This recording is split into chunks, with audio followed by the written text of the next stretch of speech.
बिस्मिल्लाहिर्रहमानिर्रहीम। अस्सलामु अलैकुम viewers, welcome back to my YouTube channel. उम्मीद करती हूँ आप सब खैरियत से होंगे। आज का हमारा लेक्चर है मुस्तशरिकीन की अक़साम पर कि मुस्तशरिकीन की कितनी और कौन कौन सी अक़साम हैं। सबसे पहले हम देखते हैं मुस्तशरिक की तारीफ़ क्या है। मुस्तशरिक की तारीफ़ पहले वाले लेक्चर में हम पढ़ चुके हैं। दोबारा से मैं एक बार बता देती हूँ कि मुस्तशरिक उसे कहते हैं जो मगरबी ममालिक के लोग या गैर मशरकी लोग मशरकी ज़ुबानों, तहज़ीब, फ़लसफ़े, अदब और मज़हब के मुतालिए में मशगूल हों, उनको मुस्तशरिक कहा जाता है। वो मुस्तशरिक कहलाते हैं।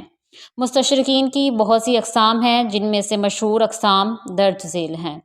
सबसे पहले नंबर पर है मोतदिल मुस्तशरिकीन, यानी एतदाल पसंद। मुस्तशरिकीन का ये वो गिरोह है जो कदरे एतदाल पसंद है, जो मुसलमान नहीं थे और उनका इसलिए आबाई अदयान के ज़ेर सर होना एक कुदरती अमर है। इसलिए हम उनसे ये तवक्को हरगिज़ नहीं रख सकते कि वो इस्लाम को किस नज़रिए से जांचेंगे जिसके वो मुस्तहिक हैं। ये लोग 16वीं सदी ईस्वी के आखिर में यूरोप में नमूदार हुए और इन लोगों ने कलीसा की अंधी तकलीद की बजाय ईसाईयत के अकायद को तनकीद की नज़र से देखा, पपाए रूम और पादरियों के अख्तियारात को भी चैलेंज किया और आखिरकार यही तहरीक पापाई इक़्तिदार के ख़ात्मे का सबब और निशात सानिया पर मुंतज हुई। ऐसे लोगों ने इन मुस्तशरिकीन पर दिल खोल कर तनकीद की, जिन्होंने इस्तशराक के पर्दे में इल्म तहकीक का लिबादा ओढ़ कर इस्लाम और पैगम्बर इस्लाम के ख़िलाफ़ इल्ज़ाम तराशियाँ की। ताहम इस तबके की तहरीरों में भी बेशुमार गलतियाँ मौजूद हैं और बहुत सी ऐसी बातें मौजूद हैं जो इस्लाम पर इल्ज़ामात के ज़ुमरे में आती हैं।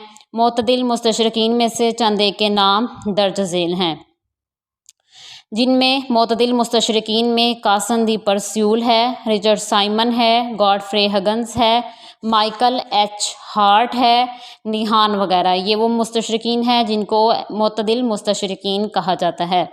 उसके बाद दूसरी किस्म मुस्तशरिकीन की वो है मुतासिब मुस्तशरिकीन, जो इस्लाम के ख़िलाफ़ तासुब रखते हैं, इस्लाम से नफ़रत करते हैं। अगर इस्तशराक की तारीख़ का किसी भी दौर में मुतालिया किया जाए, वहाँ मुतासिर यहूदी और ईसाई मुख्तलिफ़ भेसों में मसरूफ़ कार नज़र आते हैं।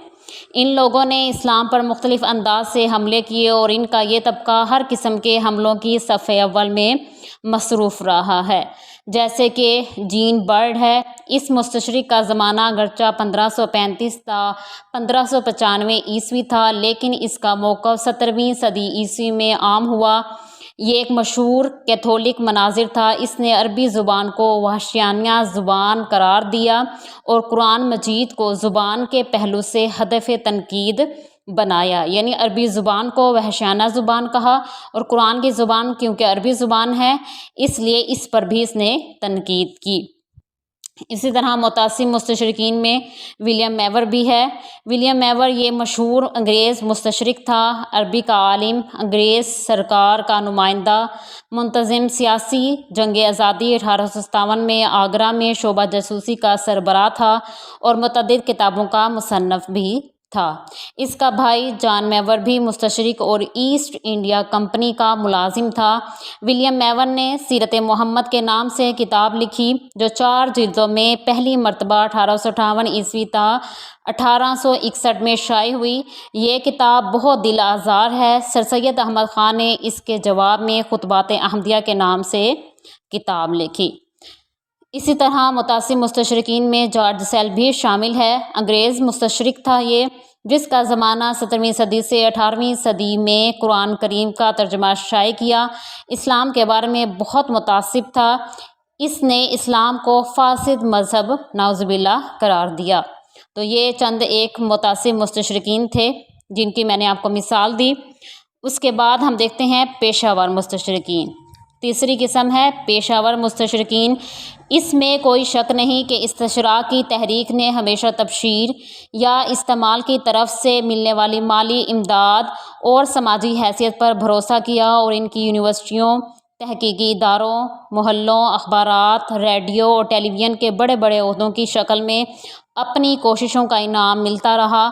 اہل مغرب خواہ یہودی ہوں یا عیسائی، ان کے عزائم دینی ہوں یا سیاسی، اقتصادی ہوں یا سماجی، ان کی تکمیل کی راہ میں سب سے بڑی جو رکاوٹ ہے وہ اسلام ہے۔ استعماری طاقتوں کی نظریں اسلامی ممالک کے ذخائر پر تھیں۔ ان میں سے ہر ایک کے ارادوں کے راستے میں امت مسلمہ دیوار کی مانند کھڑی تھی۔ اس دیوار کو گرانے کے لیے، اس دیوار کو منہدم کیے بغیر ایسٹ انڈیا کمپنی کے عزائم، ان کے مقاصد کسی صورت پورے نہیں ہو سکتے تھے۔ نہ ہی پاپائے روم کی دنیا بھر پر عیسائیت کا پرچہ لہرانے کی خواہش پوری ہو سکتی تھی۔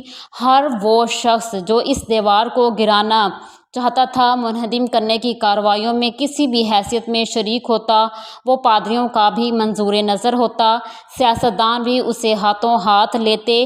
اس کی وجہ سے لاتعداد مدعیان علم و دولت، شہرت اور حشمت کی اس دیوی کی خاطر اسلام کی اس دیوار کو منہدم کرنے کی کوششوں میں مصروف ہو گئے۔ انہوں نے عالم اسلام اور اسلامی ادب کے ذخائر کو کھنگال مارا تاکہ کوئی ایسی چیز مل جائے جس کے ذریعے مسلمانوں کے کردار کو داغدار کیا جائے، مسلمانوں کی ان خامیوں کو نوٹ کیا جائے جس کے ذریعے انہیں باہم لڑا کر ان کو کمزور کیا جائے۔ تو یہ ہیں ان مستشرقین کو پیشہ ور مستشرقین کہا جاتا ہے، جو انعام حاصل کرنے کے لیے، کمانے کے لیے مسلمانوں کو گرانا چاہتے ہیں۔ اس کے بعد ہم دیکھتے ہیں ملحد مستشرقین۔ یہ وہ ہیں جو لادینیت پر قائم ہیں اور خدا کو بالکل نہیں مانتے، خدا کا انکار کرتے ہیں۔ جب قرون وسطیٰ میں یورپ میں مذہب اور سائنس کے درمیان باقاعدہ جنگ جاری تھی اور یورپ میں ایسے لوگ موجود تھے جو علم کے پیاسے تھے، لیکن ان کے ساتھ پاپائے روم کا جو سلوک تھا، جس کا ڈاکٹر ڈریپر ان الفاظ میں ذکر کرتے ہیں کہ پاپائے روم کے ہاں ہر وہ عیسائی کافر تھا جو کلیسائی ذہن سے بالاتر ہو کر سوچتا، علمی کتابیں لکھتا، سائنسی نظریات پیش کرتا، مسلمانوں کی تہذیب یا کسی اور بات کو اچھا سمجھتا یا ہر روز نہاتا تھا۔ ایسے کافروں کو سزا دینے کے لیے پاپائے روم نے 1278 میں ایک مذہبی عدالت قائم کی۔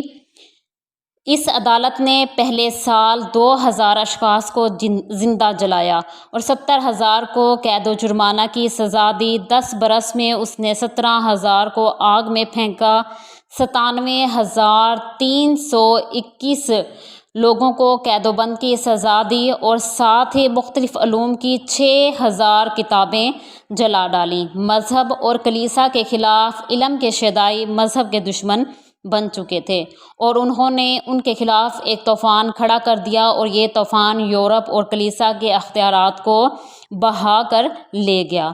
مسلم ممالک میں بھی مذہب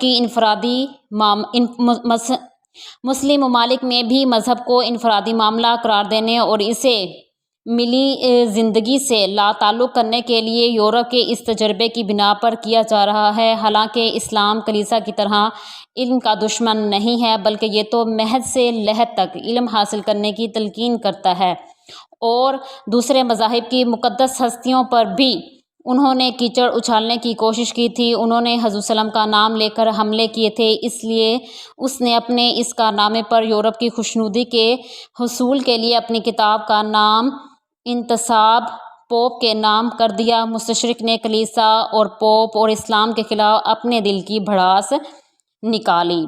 فولیٹیر یہ ایک ملحد تھا، لیکن مذہب اور کلیسا دونوں کا مخالف تھا اور بنی اسرائیل کے کسی نبی پر حملہ کرنے کی جرات نہیں کر سکتا تھا اور نہ ہی کسی پوپ وغیرہ کو اپنی تنقید کا نشانہ بنا سکتا تھا، کیونکہ اس صورت میں اسے کلیسا اور اپنی عوام اور حکومت سب کی طرف سے مخالفت کا سامنا کرنا پڑتا۔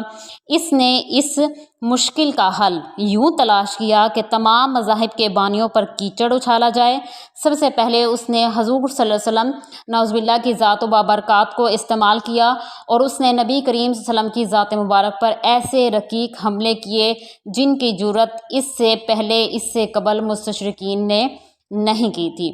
تو یہ وہ مستشرقین ہیں جن کو ملحد مستشرقین کہا جاتا ہے۔ مستشرقین کی بہت سی اقسام ہیں۔ علم کی خواہش رکھنے والے مستشرقین بھی ہیں، عیسائیت پر تنقید کرنے والے مستشرقین بھی ہیں، وہ مستشرقین بھی ہیں جو بعد میں مسلمان ہو گئے، لیکن جو ان کی مشہور اقسام ہیں وہ یہی ہیں جو آج کے لیکچر میں ہم نے पढ़ी हैं। उम्मीद करती हूँ आपको ये लेक्चर समझ आया होगा। मज़ीद मालूमात के लिए मेरे चैनल को लाइक, सब्सक्राइब और शेयर करना ना भूलिए। जज़ाकल्लाह।